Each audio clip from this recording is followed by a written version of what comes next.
On June 29, we gathered in Austin, Texas for a very special event honoring True Detective 10 years after the debut of its very first season with its creator, Nick Pizzolatto.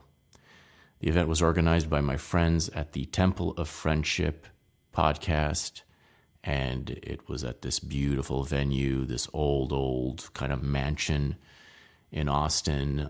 Everybody was dressed in cowboy formal attire. It was really cute. And of course, Nick Pizzolatto and his wife, the musician Susan Santo, were everything you could hope for and more. And that felt really good. And I was asked to give the opening monologue and MC the Q&A at the end. So the opening monologue, which addresses the differences and similarities between 10 years ago and now, as revealed by True Detective Season 1 and my experience watching it when it first came out, follows right here in audio. But to listen to the whole evening, including the conversation with Nick and the ladies, Monica, Catherine, and with Jack Mason, subscribe to their show, The Temple of Friendship, on Patreon. And also the Q&A is in there, and it's a performance by Nick's wife, Susan Santo, who was really wonderful. And so that's all available in video on their Patreon. But here is my opening monologue in audio and from June 29. And I hope you enjoy it. Thank you for listening.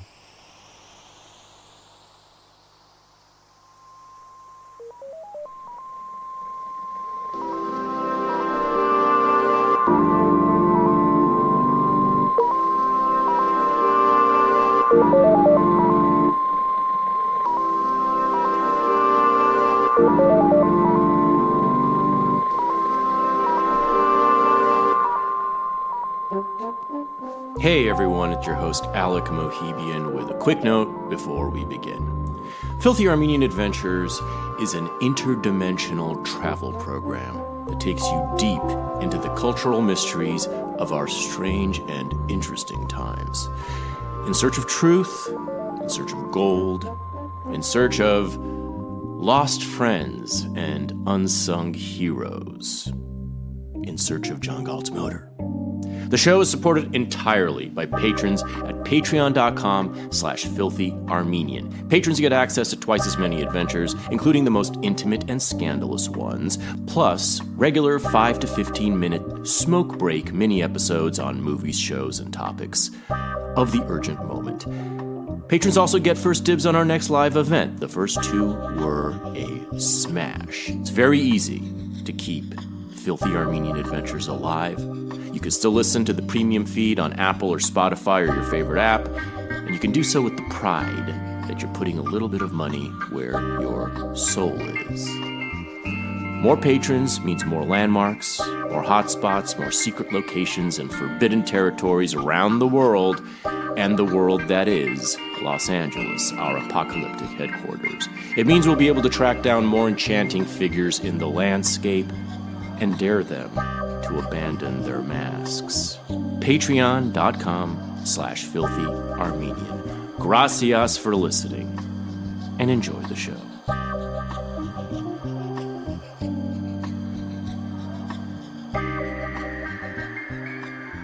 Give it up for Tim Angiolillo and Salome.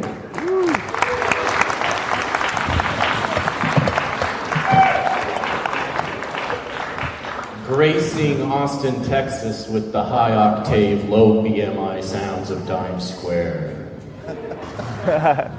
My name is Alec Mohibian. You may know me from a show called Filthy Armenian Adventures, and I am honored to welcome you all to True Detective 10 years later. True Detective. Are we good with the sound yet? I feel like I'm in the show. It feels like sometimes it feels like 100 years ago when the men would come and go talking of. Should I walk more in the middle of the stage? All right. Does this make any difference? Or is this just no? How about now? Further here? All right. All right.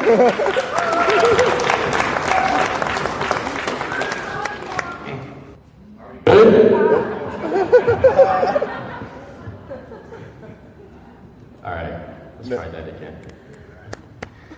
I was going to say that it's hard to remember how different the world was in 2014, at least where I come from, which is Hollywood. 2014 was, it's hard to believe, but a real time of like hope and excitement for the artistically afflicted. Netflix had just groped its way into production with Kevin Spacey. Amazon served up a show called What's the problem? What's going on? Should we take a few minutes and... All right, if I just do it like this and barely speak.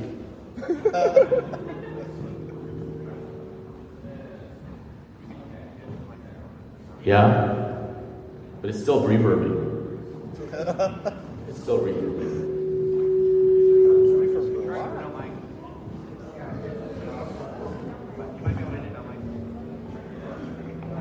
That's why these guys are like big bucks to speak miserable.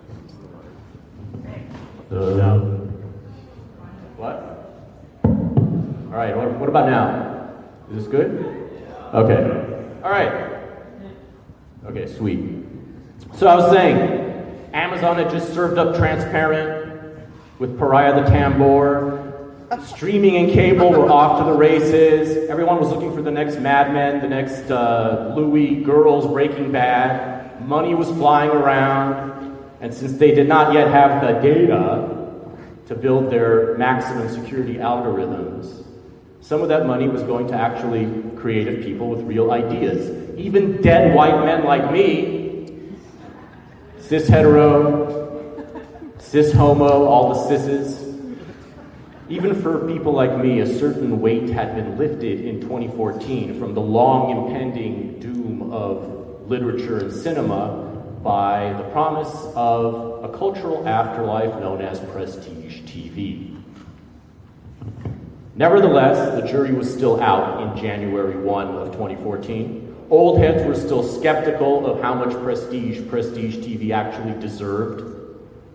House of Cards, was that really a masterpiece? No. Or was it more like The West Wing on menopause? Breaking Bad, was that really a deep show?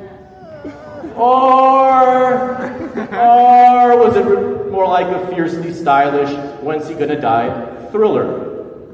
Which is not a bad thing, it's just, yeah, it had a kid with cerebral palsy, but did it really have the cerebral ballsy that we expect from art? Did any of these newfangled dramas that everyone was talking about have that ballsy?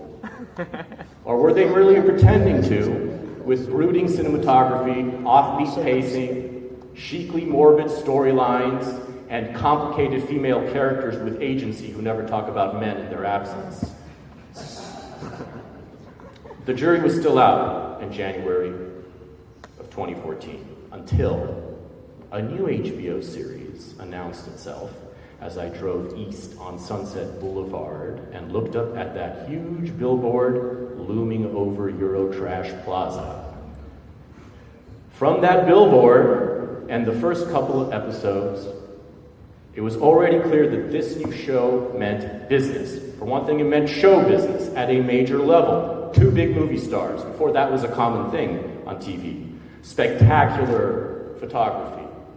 Seductive music from the opening credits on, monumental set design, unforgettably choreographed violence, sexuality for days, sexuality for years, sexuality for a decade.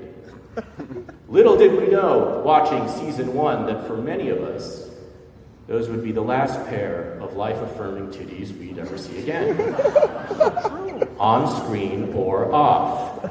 And no, Sydney Sweeney does not count, because those are mean titties.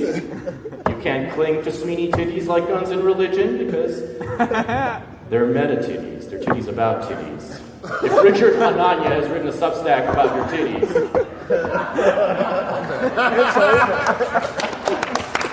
those aren't titties, those are tweets. And it wasn't just one pair of cans either, by the way. Many forget. There was a smorgasbord of cans in True Detective Season 1, as much as Daddario made me question certain life decisions. The cans I was most fantasizing about were the Lone Stars that Rust Cole was carving up. Those were the cans I identified with. Anyway, there's no business like show business, but there was more business than show business going on with this show. Nobody on television had ever sounded like Rust Cole, a man so haunted by what he had seen of truth that he sought refuge in philosophy. His partner, Marty, sought refuge in softer places, as we discussed. And he sounded a lot more like the movie star who was portraying him. But he was haunted in his own way by certain mortal ganders at the Big T, or as he called it, 40.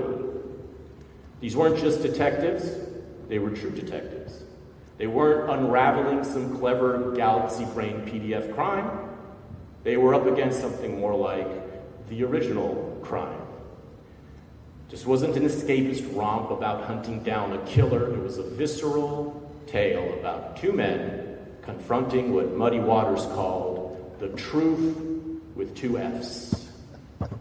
Now, if you call yourself a pessimist, you probably look back to a time where a show like that by a first-time TV creator could be made, and you think, how far we've fallen. What a richer world 2014 was. On the outside, we had all the same stuff back then that we do now, pretty much, but on the inside, we seem to have so much more. All the bad stuff was still there, social media, whatever. But in 2014, people were still at least people. People who need people. People who read people. We had at least enough of a shared reality to keep the diners open past 8 p.m. Now, who's to say if the pessimists are right? They are. They're right. They're correct. Sitting here in the wheelchair of 2024, riddled with axe wounds in our Bindens America hospital gown, it's impossible to deny that our culture was better back then. It was better. It was better. I mean, it was so much better. It was night and day country. Nevertheless, as a counterpoint to the pessimists, let us remember how we met Rust and Marty in their own present day. One of them looking like hell, like the world's earliest case of long COVID, trying to drink his way to some kind of answer. The other one, socially distanced from his family, and even more depressingly, drinking green tea. Meanwhile, the case is back open. A cloud of evil still darkens the Delta, and they won't be able to solve the case and dispel that cloud until they discover one very important clue, which is that they love each other, that they're buddies, that evil's ultimate enemy was still available to them, and that maybe the entire problematic point of evil is to activate its enemy. So, for most of us in this room, and this is going to sound gay, but for most of us in this room, physically or spiritually, if you're watching, one thing we definitely have now that I'm sure most of us did not have in 2014 is each other. Wherever we come from, whatever we believe, however autistic we are, what ultimately drew the people in this room together, I say, was a hunger for the truth and an annoyance, an eternal annoyance at the darkness. We refused to leave the case alone, and so far at least, we found each other. We found our first panelist, a survivor of the darkest kinds of truth from Baku, a cheerleader and champion of the brightest kinds of truth from Pasolini to Pizzolatto, a woman peerless in her capacity to pull herself up from her boob straps, the host of the Temple of Friendship podcast, Monica. Monica? Is Monica here?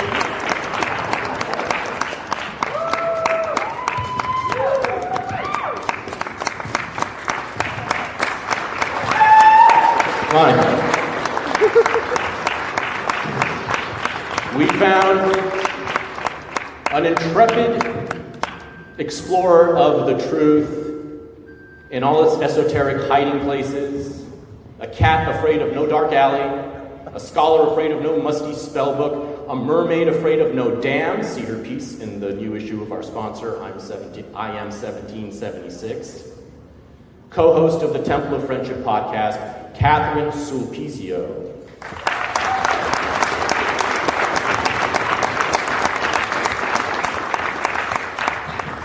We found a once-in-a-generation master of the senses, the truth of the senses, who built the one place on Earth where someone like current HBO star showrunner Mike White alone feels comfortable speaking his truth. He's been on the show twice. My good friend, the host of the Perfume Nationalist podcast and Emporium, Jack Mason.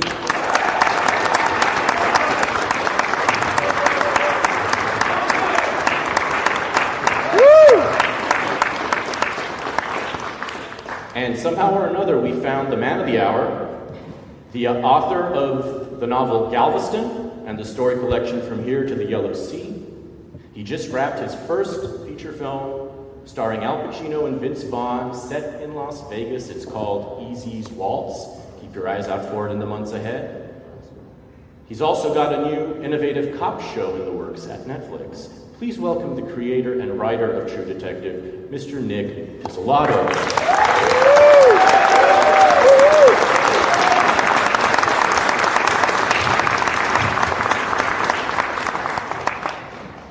I don't know if the light is winning at this particular moment in the flat circle, but I wouldn't count it out just